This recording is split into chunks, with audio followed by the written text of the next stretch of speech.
Paytm, पे to Modi.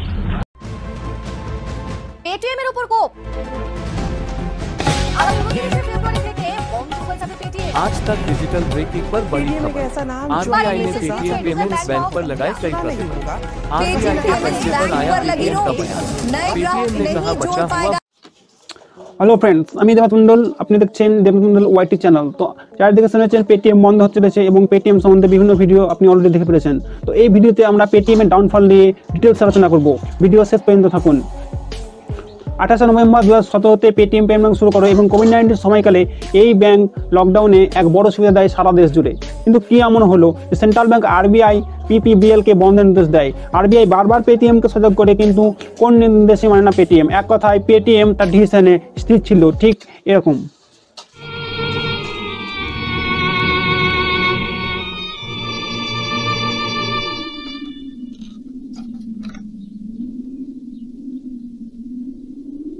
मेरे इतने करीब मत आओ, मैं तुम्हें बर्बाद कर दूंगी।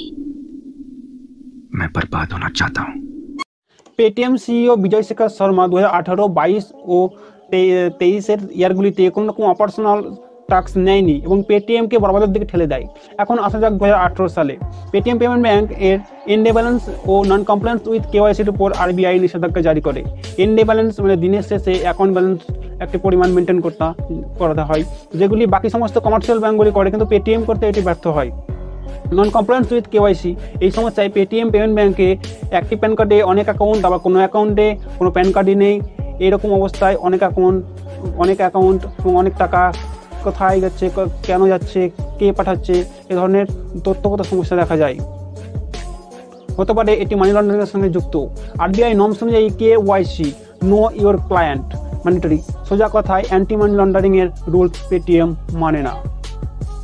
নেক্সট আসা যাক 2022 সালে। রিজার্ভ ব্যাংক অফ ইন্ডিয়া আবারও 21 মার্চ একটি অডিট করে, যেখানে দেখা যায় পেটিএম পেমেন্ট ব্যাংকে সার্ভার অন্য সার্ভারের সঙ্গে শেয়ার করছে, অর্থাৎ ডাটা স্টোরেজ রুলসের ভায়োলেশন করছে।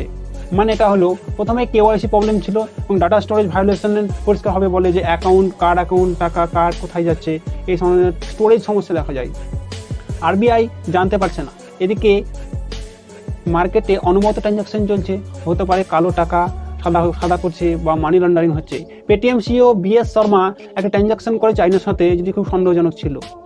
হতে পারে চাইনার সাথে কিছু লন্ডভন্ড হচ্ছে, কারণ চাইনিজের সাথে লক্ষ লক্ষ ট্রানজাকশন হচ্ছে। এখন আসা যাক 2023 সালের দিকে। 12 অক্টোবর 2023-এ সাইবার সিকিউরিটি ফ্রেমওয়ার্কের রুলস ভাঙার জন্য আরবিআই কষে একটি থাপ্পড় মারে 5.93 করোড় টাকার। আর এভাবেই থাপ্পড় মারে 2018 থেকে। মারতে 29 ফেব্রুয়ারিতে পেটিএমকে ব্যান করে দেয় আরবিআই। পেটিএম এর অনেকগুলি সেনসিটিভ সার্ভিস রয়েছে, যার মধ্যে পেটিএম পেমেন্ট ব্যাংক ব্যান্ডের মুখে।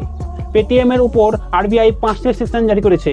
এর মধ্যে হলো আপনি 29 ফেব্রুয়ারির পর ডিপোজিট করতে পারবেন না, নিউ অ্যাকাউন্ট অনবোর্ড পেটিএম করতে পারবে না, ক্রেডিট ট্রানজাকশন হবে না, top up wallet, prepaid investment এ ধরনের কোনো জিনিস হবে না, ফাস্ট্যাগ, এনসিএমসি ইত্যাদি সার্ভিসগুলি আপনি করতে পারবেন না। এসব খবর প্রকাশ্যে আসার সঙ্গে সঙ্গে পেটিএম এর মাদার কোম্পানি 197 এর শেয়ার 40% এর নিচে ডাউন হয়ে যায়। এর মধ্যে ইনভেস্টররা এক বিরাট লসের মুখে পড়েছে।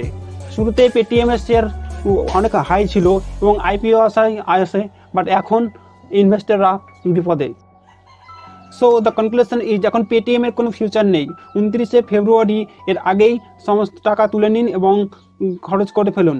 নতুন কোনো টপ আপ ওয়ালেট কোনো কিছুর মানি অ্যাড করবেন না। 29 থেকে 15 মার্চের মধ্যেই পেটিএম যদি প্রমাণ করতে পারে তারা আরবিআই নর্মস ফলো করতে পেরেছে, তবে হয়তো একটা চান্স আছে স্ট্যান্ড করার। বাট পেটিএম সিইও বিজয় শেখর শর্মা এখনও পর্যন্ত কোনো অপারেশনাল ট্যাক্স হাতে নেয়নি, এখনও কিছু বলা যায় না।